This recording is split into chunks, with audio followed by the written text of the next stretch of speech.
Welcome back to the Midnight List. Tonight we'll be reviewing the KTM Crossbow R.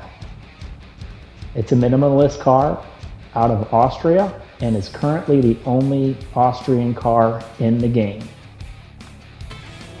As I was saying, the KTM Crossbow is a minimalist car, which is pretty self-evident when you look at it.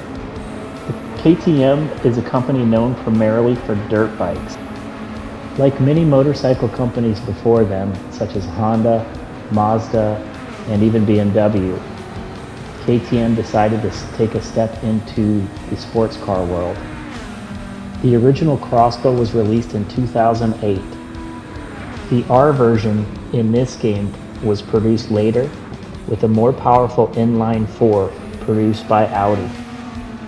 Although they aren't street legal in the United States, they were made legal to import in 2019, but it's restricted to track use only. So don't expect to see one on your daily commute. The Polaris Slingshot is similar in design at a glance, but it's subject to more lenient safety standards due to the three-wheel design, which classifies the Slingshot as a motorcycle. I was surprised how open and free the car feels due to the lack of a windshield. I regularly drive a convertible, but this was something very different. I never noticed in the game that they actually put stars in the sky until driving this car at night. It also took me a moment to get used to seeing the active inboard suspension working in front of me. It was a little distracting at first, but not in a bad way. Let's go ahead and take a look at the flying lap.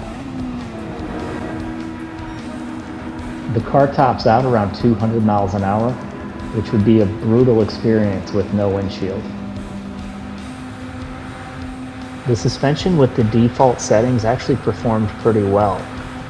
You get a pretty good feel of the rear ends when it's starting to wash out, so it's not too bad trying to catch it. I ended up stiffening the car up quite a bit, which brought the laps down pretty significantly.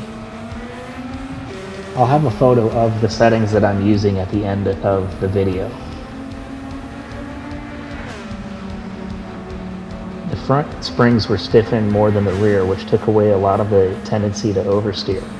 With the stiffer suspension, the car became less forgiving, so you had less margin for error. But by stiffening the front more than the rear, it didn't have so much of a tendency to cause that error to begin with.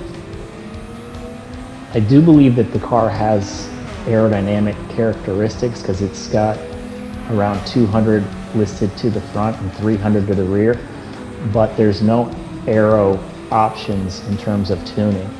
So although the car is very fast and very agile, I'm curious if it could have been even better with fine-tuning to the aerodynamics. We're running the tire wear and fuel usage at 5 times, and with it being a lightweight car, the front tires didn't take much with these. They lost about 10%, and the rear tires were about a third of the way gone, which isn't bad for a mid-engine rear-wheel drive car. The fuel probably would have lasted us around 5 laps. We're coming up on the final stretch,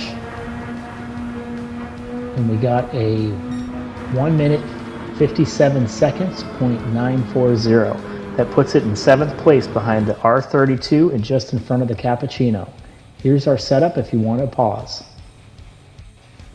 If you enjoyed the video and more like these, please like and subscribe. As you can see, the Crossbow is a pretty good car and it's a lot of fun to drive, but there are better options that can still keep you under 800 performance points. Thank you so much, and I hope you guys have a great night.